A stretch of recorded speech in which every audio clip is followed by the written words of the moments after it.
Greetings and salutations, everybody. Yeah, killing me today. It's another week. It's the start of another week. It's train strike.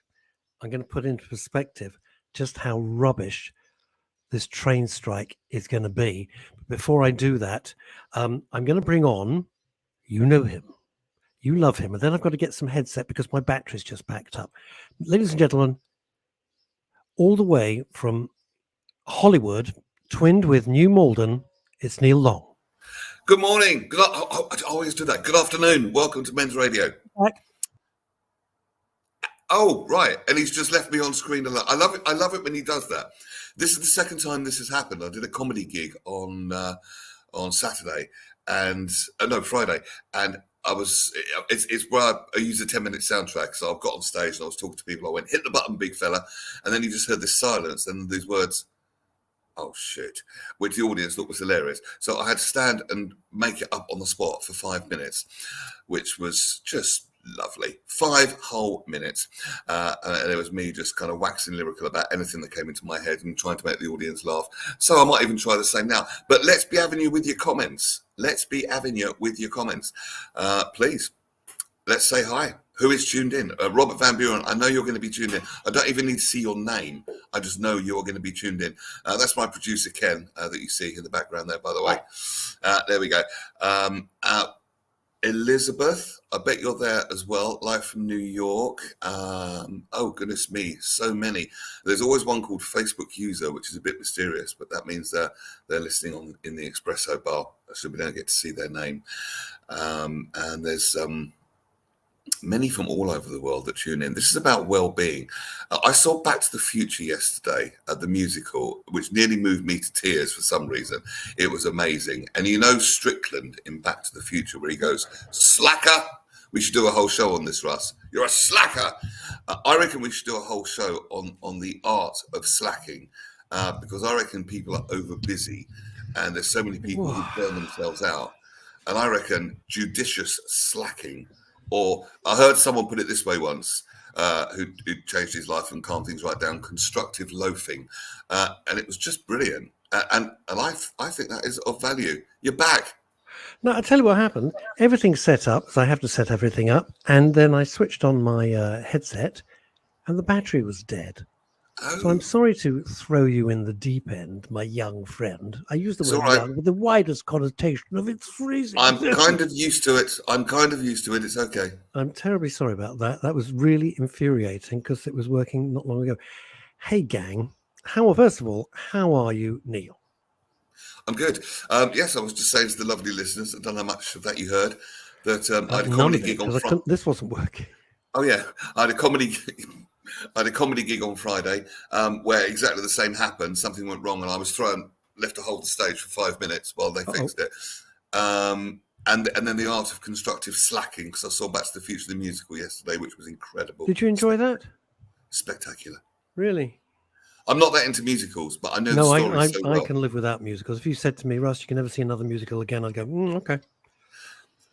So I mean, the songs were okay. I'm not really into musicals, but the story and the way it was brought to stage and the effects, the special effects, it moved me to tears almost. It was that powerful. It was incredible.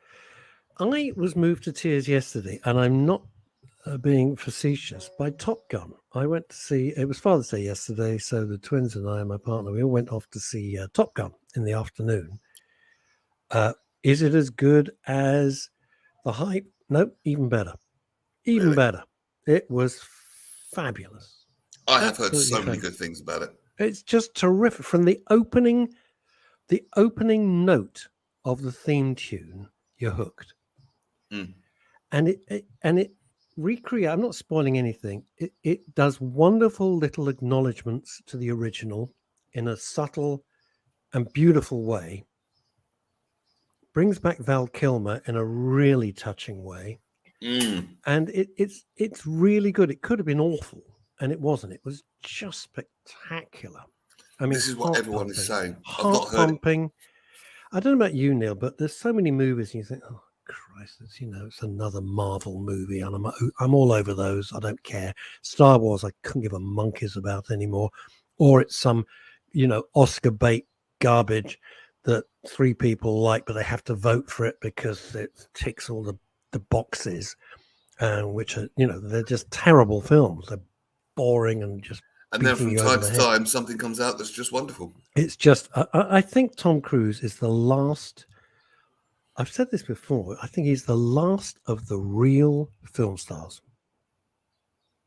I really do. I think Tom Cruise is the last of the big movie stars. Because you won't say, I mean, you can say I like Chris Pratt or I like Ryan Reynolds or, any of those guys. They're all good. But you wouldn't say, I'm going to go and see a Ryan Reynolds film or I'm going to see a Chris Pratt film. You might like the franchise or you might not. But Tom Cruise film, they're always I know what huge. you mean. They're always huge. I do know what you mean. I mean, it goes back to the golden age, doesn't it, of Hollywood, where you go and say, oh, it's the new John Wayne Western. And people would have gone out to see that or something like that.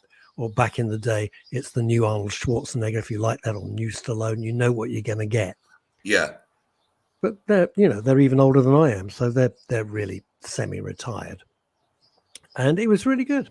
I really enjoyed it. Enjoyed it huge. I thoroughly recommend it. Yeah. We're saying no video. This is interesting. What's the message? So it says no video. Wonder why. Why is that? Are we not going out properly? You have a chat. I've got to read this message. I don't know. There's obviously some technical glitch, and I have no idea why. Oh. No video feed of the show today or NMRS Facebook page. Well, why is that? Is there no video feed at all, or just on certain platforms? No, it says no video feed of the show today on MRS Facebook page. Only seeing it through Espresso Bar. Well, God knows. No, it shows me. Hang on a minute. Keep talking. I'm so sorry. It's one of these wonderful. Throw me in at the days. deep end again. What the hell? I don't mind. All right, Got us okay on baby. YouTube, says Karen. Thank you for that. Nothing on Facebook, apparently. I'm being shouted at by another one of my producers. I think it's cranking up now. It's cranking up now, baby. It's cranking up. It's cranking. It should work now. Should be okay. There we are. Right. A little bit of personal news while everybody's catching up. A little bit of personal news. This was getting much better, Neil. I've got to be honest. It was getting much better. Diabolical today. Diabolical. It wasn't great yesterday. Today, jeez. I don't know what's going on. And the other thing is this, and I'd love your input on this, Neil Long of New Malden. It's a train strike, right? Yeah. And tonight, when I say tonight, I mean tomorrow morning at 2 a.m, I leave and I do Talk TV, beg your pardon. I do Talk TV with Petri Hoskin, and I leave here at 2 a.m. I leave here at 2 a.m. My show's from 3 to 4 a.m, and then I get home for about 4:30 a.m. So I had a phone call from the lady who looks after me at Talk TV. Because of the train strike, they can't even find a cab for 4 a.m. No way. I'm not talking about, I need to get to the office, so could you put me up at 8 o'clock or 9 o'clock? 4 o'clock in the morning in the city, they can't find a car. Wow. Now, not to mention, this isn't about me. This is about generally. I've got 2 hospital appointments. One, I've got to have an eye procedure this week, and then I've got to have the wires taken out of my hand on Thursday. Right. And already when I was in the hospital on Friday, they said, we hope we can be here, but we don't know how we're going to get here. So thank you, train drivers. Thank you for effing everything up for people who need procedures, who need operations, who need to get to hospital, who are trying to rebuild after COVID. And you want 7%. You're unbelievably greedy. Unbelievably greedy. And why is it the train unions always hold this country, they've got a gun to its head? Always the train unions. Why is that? I wonder. It's an essential service. It's an essential service, and people are desperately trying to get their lives on track after the pandemic. Desperately. But no, they don't care. I don't think they care at all. They've never cared. Yeah. They've never cared. I don't think there's much I can say to that or add to that, really. It should be, it's an essential service for people to be able to earn a living. They are taking food out of people's mouths. It'll That's be what good they're doing. to They're taking food out of people's mouths.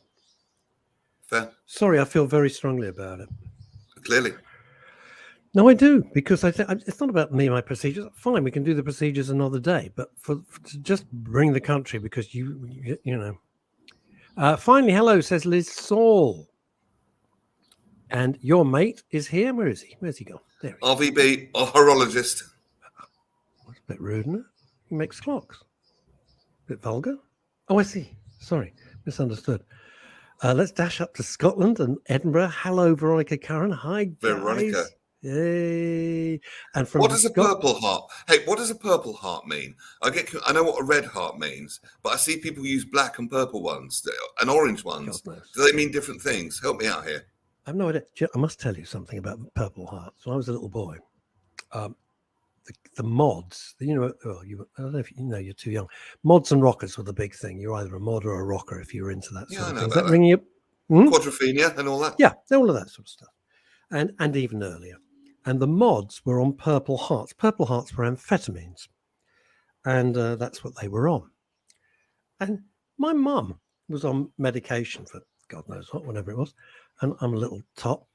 And they were Purple Hearts. I said, Mum, you must be a mod. You're on Purple Hearts. It's hilarious. We go from Scotland all the way to New York State. Good day, all. Azadam Brown.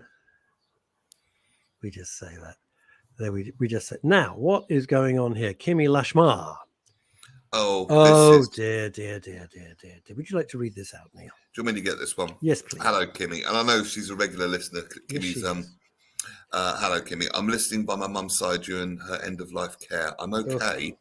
It's quite a privilege being here for my lovely mum, who's the guest today with you super guys. Kimmy, we send love. I've been through this relatively recently, and I know exactly what it feels like. So you are very, very welcome in this room. That's all I can say. You know, Kimmy, you will, I'm not going to use the word treasure, but you'll always remember this. This is a very, very special time. I was there with my wife and my dad and my mom and all these things. And it's grueling, but, you know, you're there, so they're not alone. Whether they'd know that or not is another matter. But it's important for you because it will give you peace. It will give you peace being there with your mum at the end, and certainly during that transition from life Something to so incredibly poignant about it. It's just unbelievably. Sending love, Kimmy. Sending massive love. It is incredibly poignant. I don't know those of you who have been with your loved ones when they've passed. Isn't it funny I say passed and don't say died? I don't know, died seems so permanent, and past kind of gives a little bit of optimism, doesn't it? Yeah, or transitioned. Yeah. Transitioned or nothing, depends. That could just be it. The one thing I've always said and I've noticed is, you know, in movies, when somebody dies, they just look like they're asleep, don't they? You know, there's a hospital scene, it's sort of the music's playing and the person's, I mean, if they're shot, one of those, in a hospital, and they look like they're asleep. But in real life, when somebody goes, it's so different. It's quite extraordinary. They instantly become, and the only way I can describe this is like an empty shell, as though their body was just a container for whatever was their essence. And then I've seen this too many times. I remember when, if this gets too heavy stuff, I'm not going to go into this. Bear in mind where Kimmy is listening at the moment. Yeah. So I'm going to reserve judgment on that. But yeah, I'm going to err on the side of keeping my trap shut. So, okay. But I do know exactly what you mean, and it certainly begs the question. Oh, it's just a body, so there must be more. So I certainly think there's more, but I'm kind of spiritual, not religious type, so I would do. Should we do some of these comments? There's a lot of Can you whip through them? Yeah, sure. Do you want to stick them up and I'll whip through them? Yay! Kerry, I was in my other half in the hospice when he passed away. It's nice to know they're not alone. Much love, Kerry. Body is just a vessel. Our soul passes. Our soul passes on. Yeah. Yeah. And this is good coming in from Kimmy. I'm fine. Kiss, kiss, kiss. It's all precious. Then I'm good to know. I'm really glad that you're fine, Kimmy. I was deliberately being a bit moderate there, but thank you for letting us know. Sending special thoughts to Kimmy. Well, I'm glad you're fine, but you're still getting a lot of love coming in, Kimmy. As indeed, what is Sen saying here? Russia, why don't you read this out? When both my parents died, I thought how much love and energy came out of you. I miss them so much.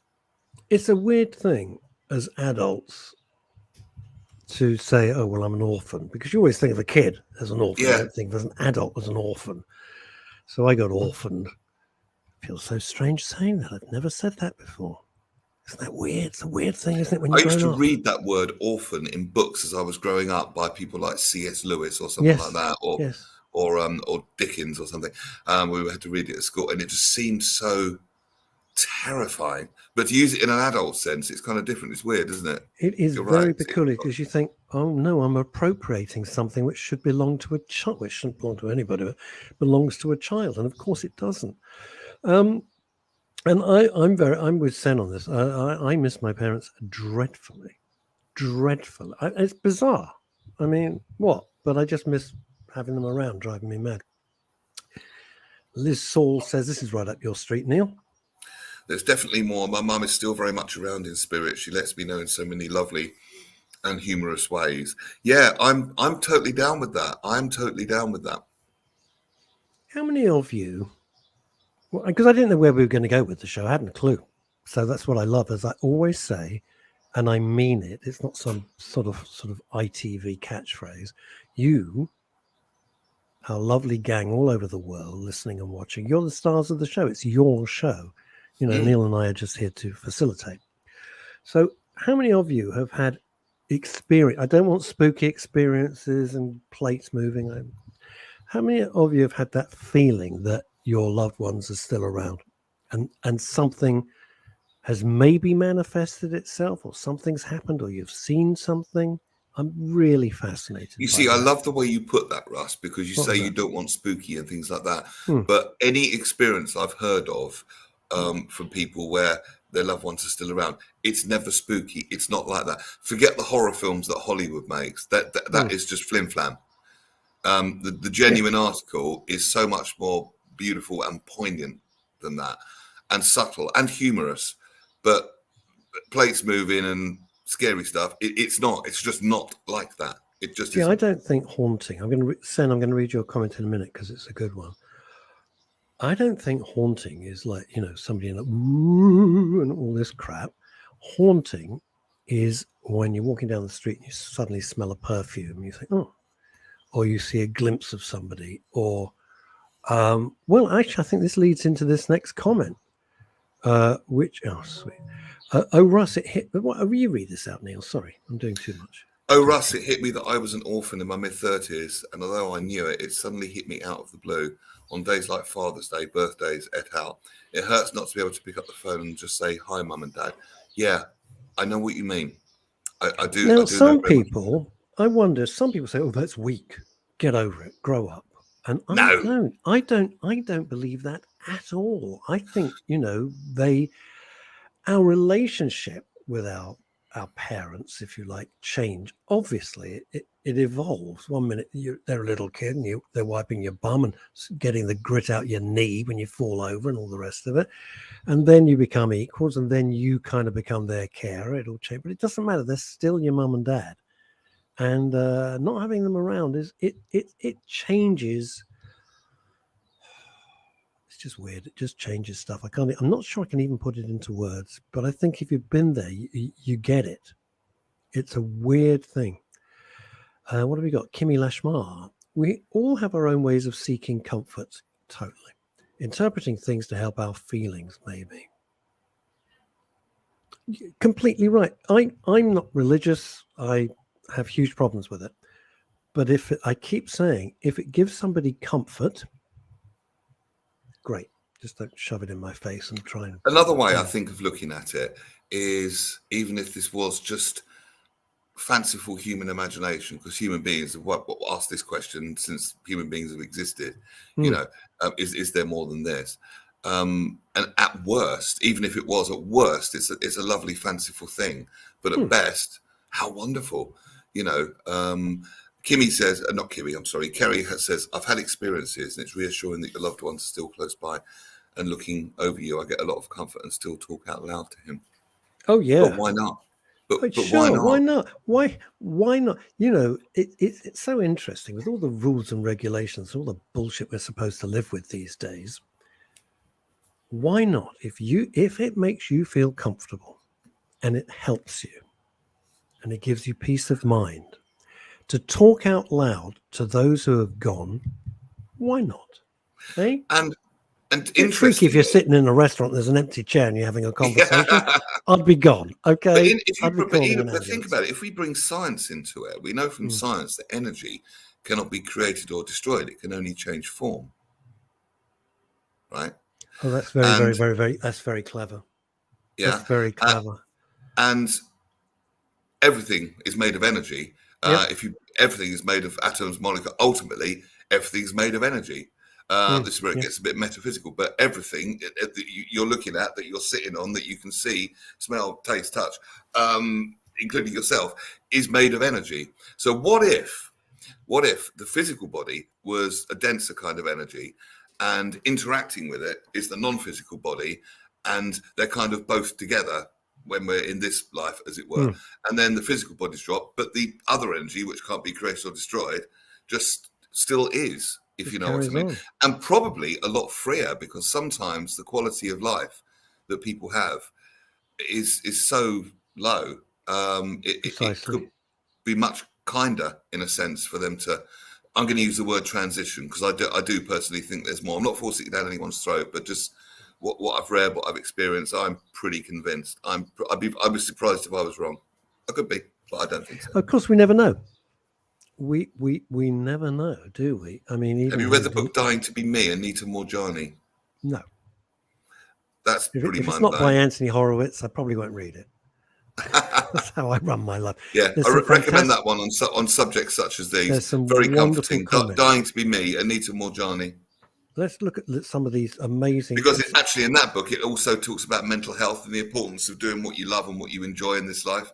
Because it was not doing that caused the problems she had in the first place, which then led to this experience, which was mind-blowing. And there is a happy ending. We are blessed. You and I are blessed in that we love what we do. We always have. We love what we do. And it's great.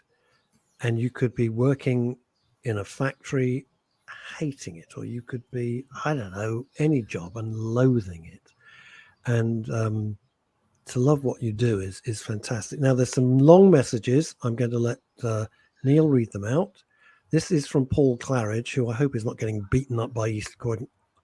Hello, Paul. I couldn't be with my dad when he died, as he was killed in an accident. Oh, my. My brothers and I were with my mum through the end of life care. In fact, I gave up work to care for her in the last year of her life with the help from the Ian Rennie Hospice at-home nurses. On the last day of her life, the nurses left the house for a few hours. So when she passed, my three brothers and I could have private time with mum, even though she was unconscious. When she passed, it was like her soul. And that's as far as we've got. It can't fit anymore, but it looks like he's going to say her soul left the body. It is weird. That's the point. Look, you can believe it. You can think it's a load of crap. I don't know. But I can only say my own personal experience when I've been with those that I've loved very much who have died. They're not the same person. That something happens. I'm not religious, so when my dad passed away, you're right. It just looked like an empty shell. Yeah. It looked like something which he used for a while and then sort of discarded when he didn't need it anymore. And it was that essence. There was something animating. It wasn't him. The him wasn't the physical, the flesh and blood, the bone. No. The him was the, if you like, the eye behind the eyes. This essence, this something that was animating him, this essence of my dadness, if you like. And that just doesn't disappear, if you know what I mean. Can't be created or destroyed. But it's not there when you're watching. But it wasn't. Yeah, and it wasn't him. It wasn't No, him. precisely. And Yeah. I don't know. I'll read the other messages in a minute, so please be patient. I don't know if that's us trying to be fanciful. I don't mean me and Neil. I mean humanity. Boy, we've got deep today. This is amazing, isn't it? It's But human extraordinary. beings are worried wondering about this for ages. I didn't know if it's us trying to feel better for ourselves. Let's be honest about it. Mm. Or I can only say I wasn't in that particular headspace, if you like the phrase. I was in, oh, look, there's my wife dying, there's my dad dying, and there's my mum dying. And it wasn't the same, it just wasn't them. Once they'd gone, it just wasn't there. I mean, obviously it looked like them, but there was something intangibly and yet crucially just gone. It was not like, oh, they're asleep. Trust me. No. Completely different. And I can't put it into words. No, because when they're asleep, they're still animated. This was. This is from Sen Monroe. I remember telling you on air before that one morning I was asleep but awake and aware. And I opened my eyes and Mum was sitting at the end of my bed telling me to wake up as I was late for school. She was there and I was awake. She hugged, told me she loved me and then slowly disappeared. Do I believe in afterlife? Yes. See, I'm going to try and be a bit clever here because if that's the case, there is no afterlife. It's just a continuation of life in a different form. Oh, that's interesting. That's really interesting. Yeah. That is really clever. Azadon Brown, watching and listening in New York State. Research has shown that spirituality and religion can aid in one's human experience. They can, and the research is there, the science is there. It depends what you believe. It depends on the nature of God that you believe in. If you believe in a punitive one, it will have a negative effect on you. If you believe in a loving one, it won't. And that's what the science says. I gave up. And nothing's going to convince me. Sue Sleet up in Fife in Scotland. I was orphaned at 60 when my dad died. The curtains in his room, oh my God. Jesus. The curtains in his room moved a few hours after he died. I believed it was his spirit moving on. Oh, this is true. He just looked like a wax model, some years younger than he was because he was out the pain. Yeah. You do see, and forgive me if we're overstretching, just say we don't want to talk about this. We'll change the subject. Yeah, I've been told a lovely story by Ken, my producer. I'll share it in a minute. Go on. The lines go, the pain goes. And, you know, if the loved one is suffering and you don't want that to continue, let's not kid ourselves. It's bloody awful. Finally, they're out of pain. That's the best thing. What have we got here? And that can only be a good thing. Of course. It's a great thing. Mum's 92. She was an inspiration to me, and I have lovely memories. I find all this spiritually harmonious. That's a good word, harmonious. But it's a lovely thought, isn't it, Kimmy? That it is just one life, and that's which means there's no such thing as death, if you like. And human beings have been dying ever since human beings have been on this planet. For all I know, maybe we've done it loads of times. Do you know what I mean? Liz says, I talk to Mum every day, though it's not the same. Sometimes I just want to hug from her again. I'm sorry, I spoke over you. Do it again. I'm so sorry. What from the beginning? Yeah. I talk to Mum every day, though it's not the same. Sometimes I want to hug from her again. Mostly it's good that we can still tune into each other and there's humour. Excuse me, she still manages to squeeze the middle of the toothpaste tube. How does she do that, Liz Saul? I don't know. What does that mean? Are you standing in your bathroom and your signal toothpaste or your just suddenly starts oozing out? That would freak me out. Whoa. No, it's not like that. What does that mean? Liz, what does it mean? Explain. Let's go back to America. My spiritual beliefs helped me through my own near-death experience. Ooh. Wowza. And then Fraser says, Neil Long. Neil Long, I wholeheartedly agree. I've had this experience as well. The book to read on this one is Anita Morjani, Dying to Be Me, in my opinion. Okay.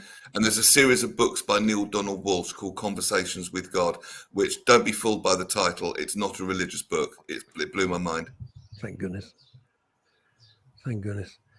Oh, look at this. Where did it? This is going back up to Scotland, back from America now.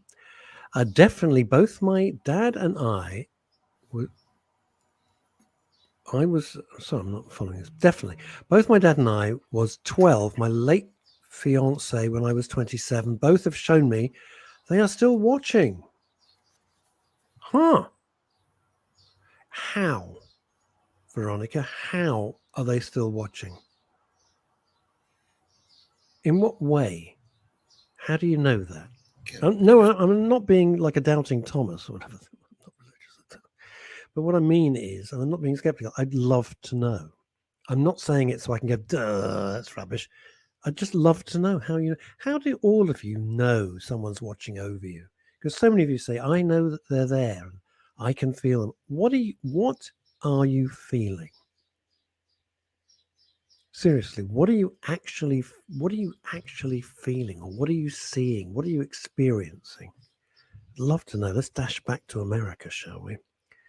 God, I'm enjoying this. I hope you are, gang. But perhaps there's such a connection between people, and perhaps those connections are forever. Maybe. Don't know. I should mention that I firmly believe that practitioners should never bring, oh, damn right, man, should never bring their spiritual or religious beliefs into the therapeutic experience. Absolutely. We must work with patients on their own personal journey. I think there's nothing worse than somebody trying to shoehorn their own beliefs, because the therapy is not about you, it's about the patient.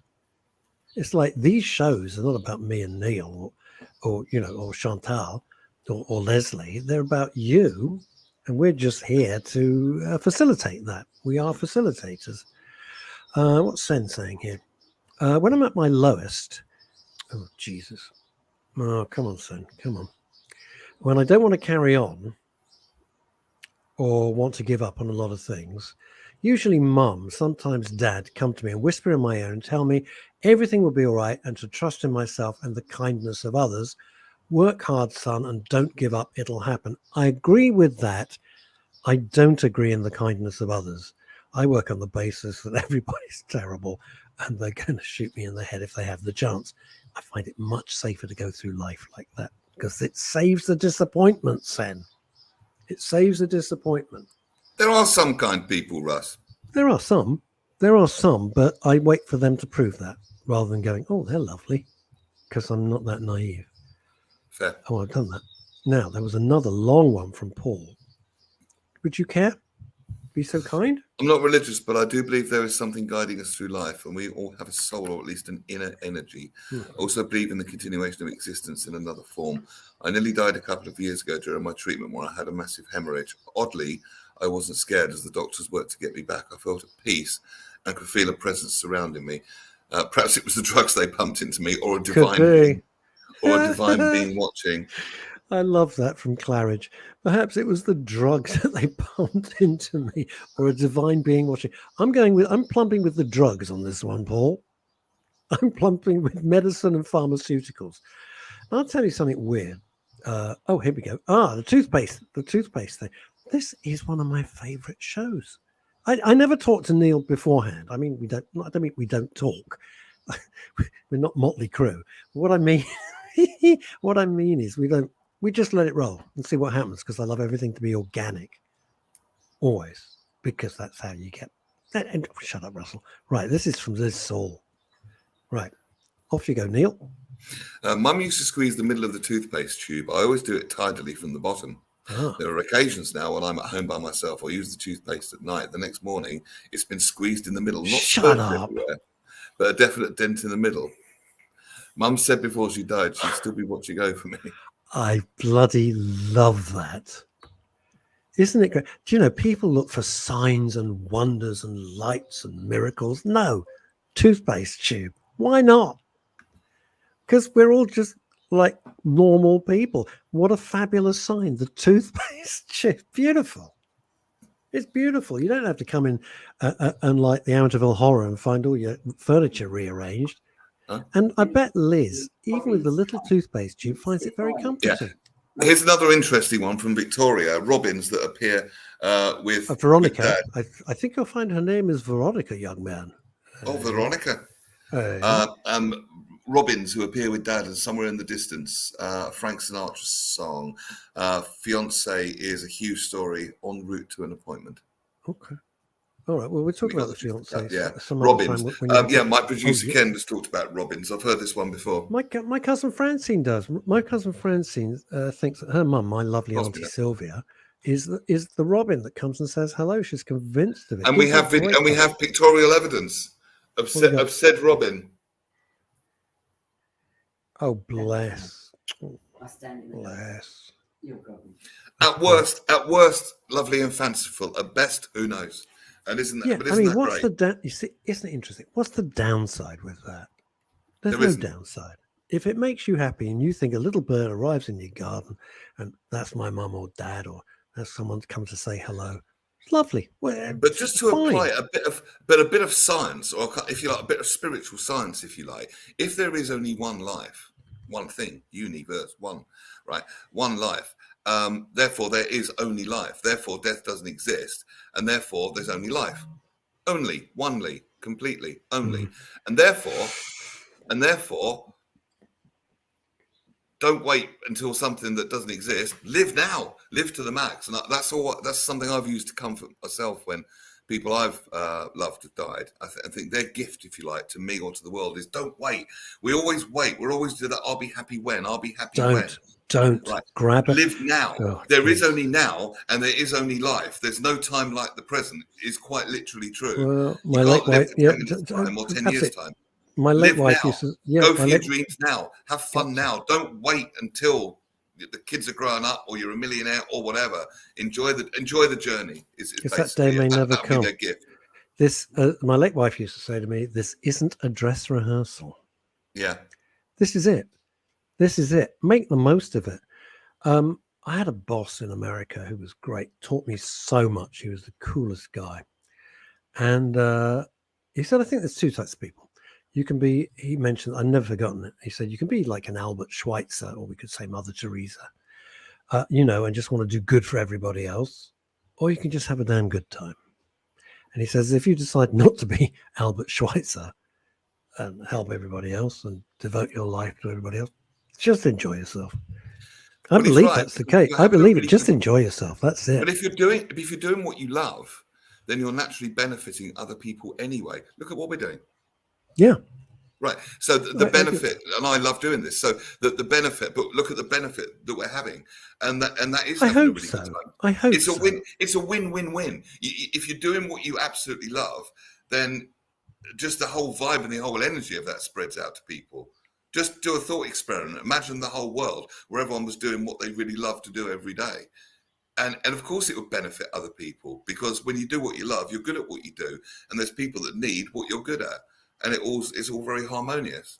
Right? This is from Sue Sleet up in Scotland. I sometimes have a sense of something touching my shoulder. Probably Dave, to be honest with you, driving you mad for another cup of tea. Or my cheek. Well, that wouldn't be Dave. When I'm at my lowest or trying to work out something.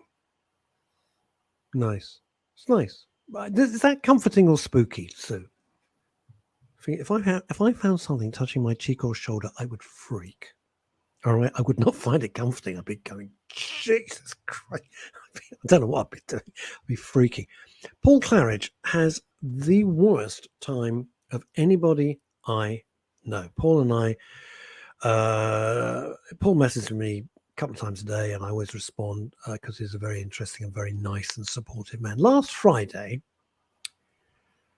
let me just preface this for you. Paul used to be a civil servant, and he left, and he's talked about it, and now he hands out free newspapers outside East Croydon Station. So let me just position that again. He's giving the public something for free. He's not asking anything for it. I don't mean he's begging. His job, he is paid to hand out free newspapers. So no money from the public and Paul transact. Every day, Paul is either beaten up, assaulted, spat on. Oh, I've got to go and get the door. We won't wait a sec. Right. I'll hold the fort.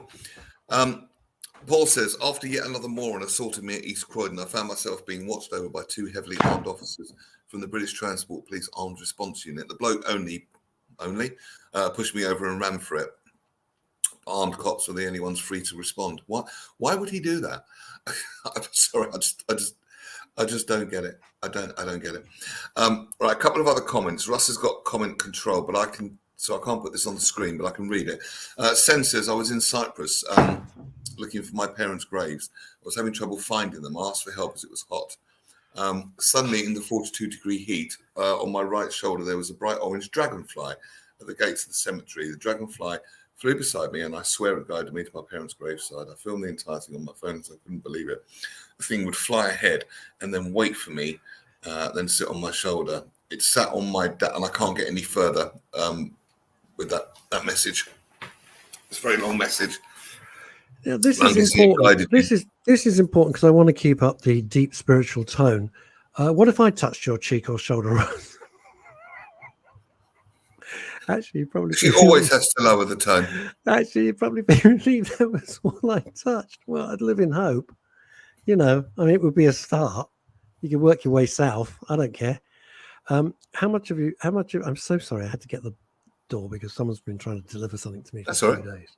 I apologize. Have you done the Liz Saul comment while I was? No, I haven't. Do you want to pop it on the screen? Yes, it's huge. It does make me smile. I'm more spiritual religious, as is Mum. We're Jewish, and Mum wanted a liberal Jewish funeral. Notice how Liz talks about her mum in present tense. That's interesting. Interestingly, because it meant I, as a woman, would be able to read her eulogy and lead her prayers. Customary in the religion, but Orthodox Jewish groups don't allow women to do either. Mum has told women don't do that when she buried Grandpa, but stepped forward and did the prayers anyway, loudly. The religious traditions in the aftermath helped me through the first few, and I guess she's going to say months because I know Liz well. That's really interesting. So yeah, there's good things that Liz drew on from the Jewish faith, but Liz, I know her. She's more, as she says, spiritual than religious. So eventually, particularly the older, more orthodox aspects of it would be too restrictive for her. It would be like cutting a person to fit the cloth. Say that one again. The last bit you said. It'd be like cutting what? What I mean is when there's very orthodox or very rigid or patriarchal or whatever belief systems in a religion or in anything, to try and force people into those, eventually it'll be like cutting the person to fit the cloth. Hopeless. My dad was so against it. Yeah. So against it. It's a great saying. He just say, look at these hypocrites. They're all terrible people. He said, religion. He says, oh, just be a nice person. He actually just said, just be a nice person. And he's right. That's it. That's the essence of that should be, God, we're getting very theoretical, aren't we? Existential.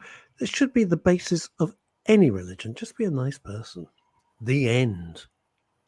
Nothing more complicated. It's not more complicated than that. That's it. Oh, but human beings have got lovely ways of complicating things and of using things for our personal agendas, generally to try and control other people. That's when I have a problem with religion or any belief system. But that doesn't happen in spirituality. That's a personal thing. They do it for their own ends, Neil. So I can't control anyone. I think they do it for their own ends. They do it to subjugate the population. They do it for control. Yeah. Why do you think cathedrals and things like that are so gigantic? There are reasons that and architecturally, they're fabulous. I love them. I mean, to look at in terms of architecture, fantastic. St. Paul's Cathedral or Notre Dame, stunning. Or you go to the Vatican, but they're on that scale to make you feel like that, an insignificant little lad. That's why they are. That's why they're huge, deliberately to make you feel utterly insignificant. That's the point of them. And nobody wants to be subjugated. But I certainly don't. But there's none of that within kind of spirituality, because it's between you and you, or you and the universe. And it's not about controlling anything apart from your own responses. I wouldn't want to control anyone. It's not about that. This is important stuff. Never mind religion. I still believe that lovely Leslie Demiso, this is from Paul Claridge, pinched my bum in the MRS studio way back in 2019. I've had so many lawsuits of sexual harassment terrible scenes against her. Awful. When you guys actually had a studio, well, yeah, we did, and now this is much, much better. We evolve. You have to evolve, adapt, or you will die and become extinct. I don't want a studio anymore. What a laugh we all had that day when the clock wouldn't work and the MRS sign fell down. Oh, hilarious. Asa Don Brown, Neil Long, I wholeheartedly agree. Boom.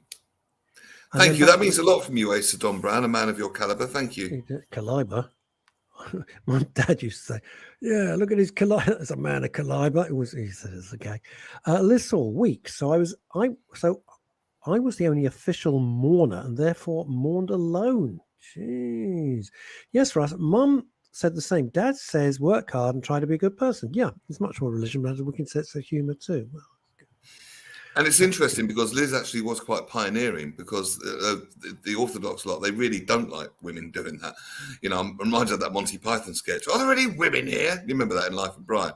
And can I explain? They were very good at parodying. I'll explain in 2 sentences why that is. Initially, in the synagogue, men and women are separated traditionally, and women are usually upstairs and men are downstairs. It is because the notion was, the thinking was, you are there just to think about God, and you don't want to be distracted by a beautiful woman.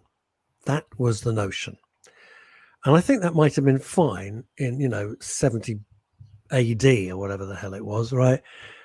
In the 21st century, in the 20th century, I think it's utter pants. And if you can't 21st century, they just want to break from each other, probably. But if you can't be together as a family, I don't want to be there, because family is everything. And I'm not interested. If you're going to start separating, good luck. I'm out. I'm out.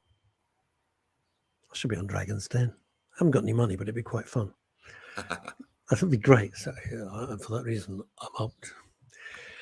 That must be very pressured being on Dragon's Den, because you could be sitting there thinking, I'm about to make a fortune.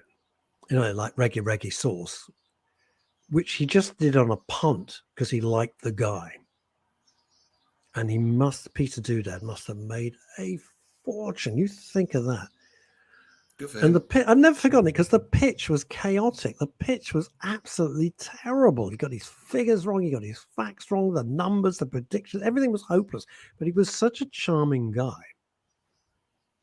Reggae Sauce. And now it's Reggae Sauce. Yeah, brilliant. It's everywhere. I love it.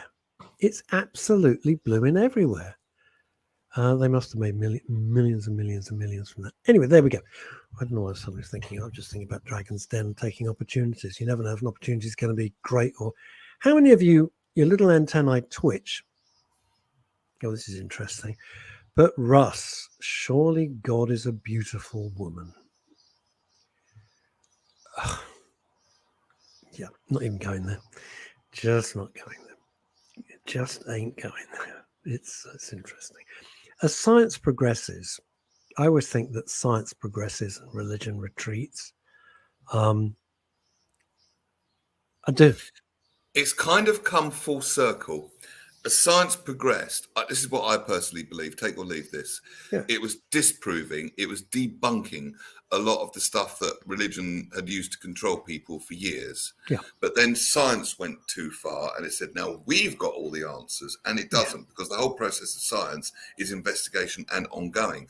That worked, that's interesting. That didn't work, that's interesting. What's the truth here? Always remaining in the question, if you like. The minute you think you've got all the answers, you haven't, because there will always be more questions.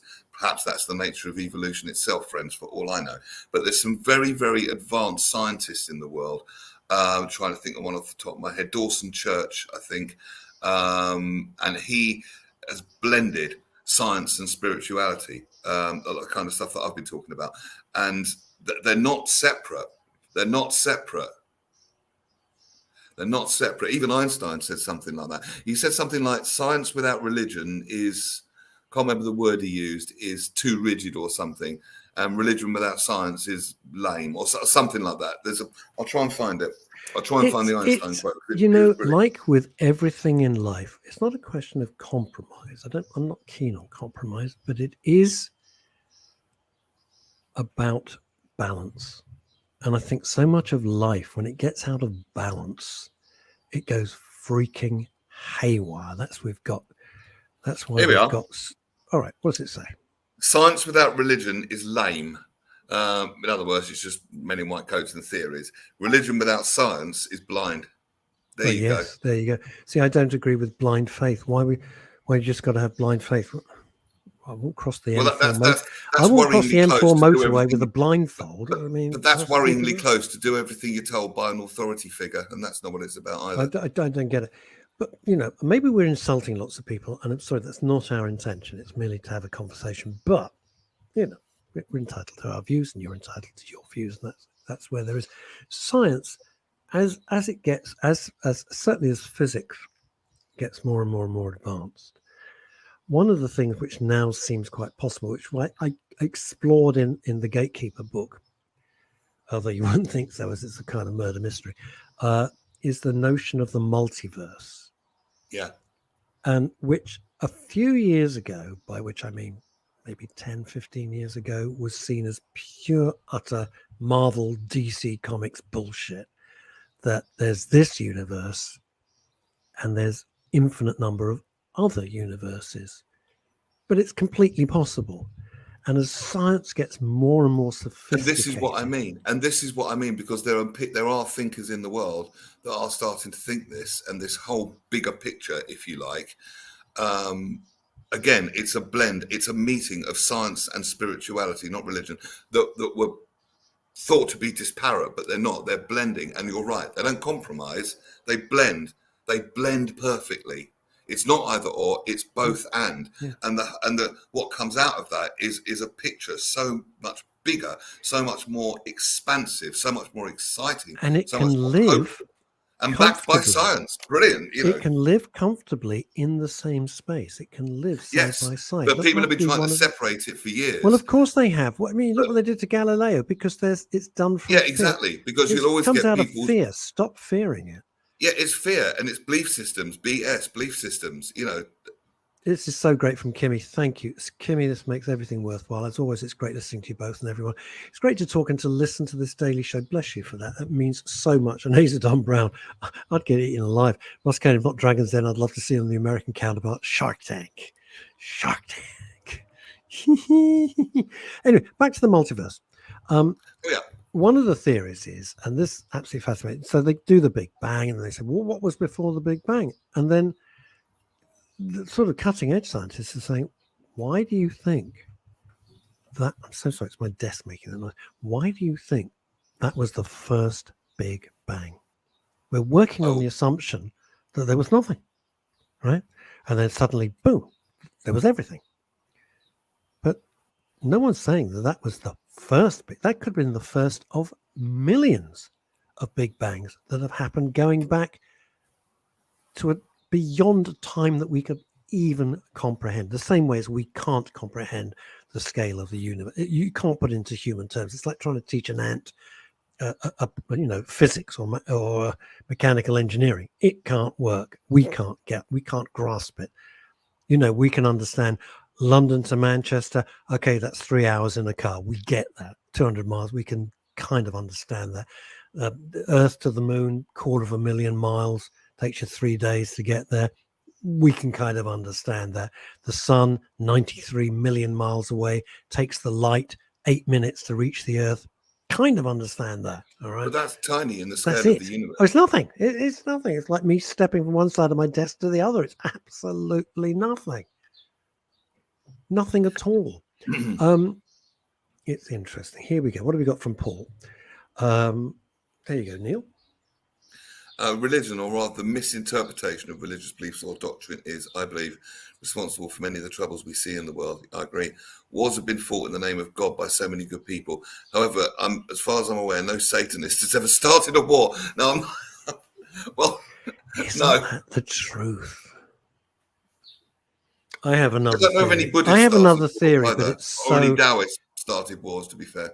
Yeah, and no Buddhist has ever started a war. I have a theory, but I'm just. It's so extreme. I'm not going to. I'm actually even on our own show. I'm not going to do it. This is from Azadon Brown again. My willingness to listen and learn about others' beliefs or lack of beliefs has enriched my own journey. Yeah. Yeah. Yeah. Why not? Why not? Why shouldn't So we it? can all learn from each other in that sense, But we have. either in a mentoring way or a cautionary But tale what way. we should be allowed to do, and we can bring this into any current debate about how many sexes, how many genders there are, and all of that. You should be allowed to say, okay, that's what you believe. I don't agree. Well, it's interesting because if I get started on the topic of religion, I'm quite passionate about it because I agree with what Paul says. It's been misinterpreted and used against people in so many ways for many, many years to subjugate, to make people feel insignificant, small, inferior, sinful, whatever. And I just don't agree with that based on other stuff that I've read and personal experience. I don't have a problem with people who have religious beliefs. I just have a problem with beliefs that hurt people. And I don't think, and surely, we're going through a big stage as human beings at the moment where we're talking about mental health and mental health awareness. Surely our beliefs in something bigger should support mental health and not destroy it. Here's the thing. This is what it boils down to as we wind up the show. This is what it boils down to. Ruling by fear. In my view, when religion started, people were a lot less sophisticated. If you don't agree with my use of the word sophisticated, you know what I mean. Advanced, whatever word you'd like to use. You're sitting in a cave and hoping you're not going to get eaten by something ghastly.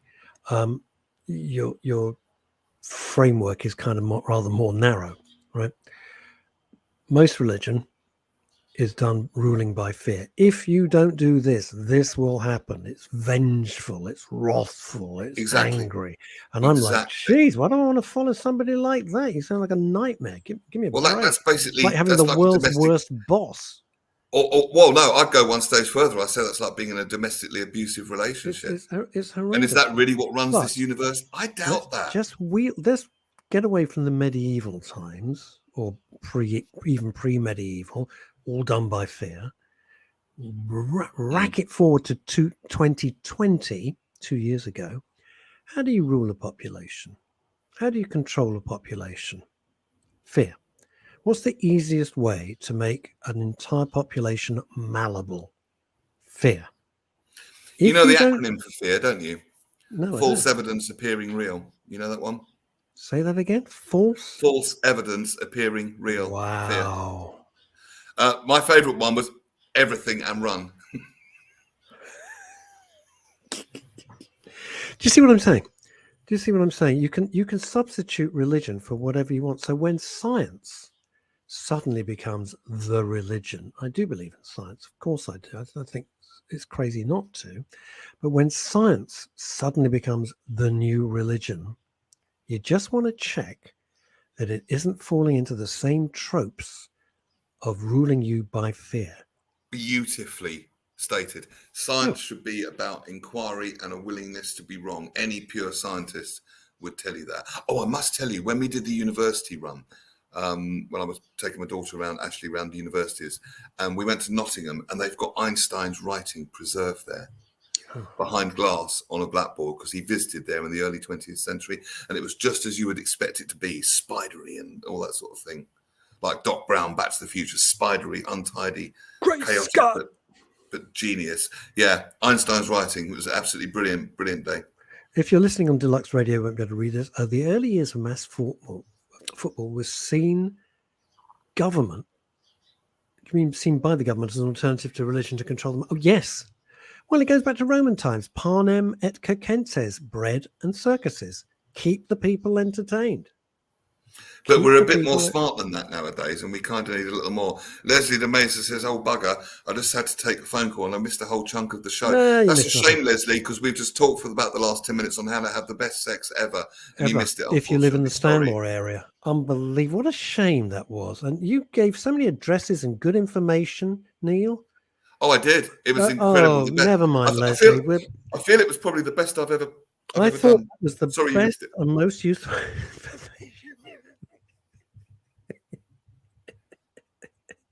Do you know what I hate about the world at the moment? I hate about lots of things. You're not allowed to have a sense of humor. I hate the way it's so bloody po-faced and pseudo-serious, and you got to take everything as though it's the most important thing in the world. You know, it really isn't. And It do you really- know, it finish really with this, isn't. there's a book called The Power of Fun by Catherine Price. And that's, again, science-based. And why having fun is the key to a fulfilled life. And that's a lovely thought. And That's we're going what I to recommend. end on that fun-filled note. We will be back on Wednesday, Neil and myself. You've I'm been going to be in a different location on Wednesday. something to look forward to on a pretty blank week, to be honest, in my case. You've been brilliant this week. I mean, so this show was, thank you. I can't thank you guys enough. Your comments, absolutely brilliant. Take care, stay safe. See you Wednesday. Bye. Good afternoon.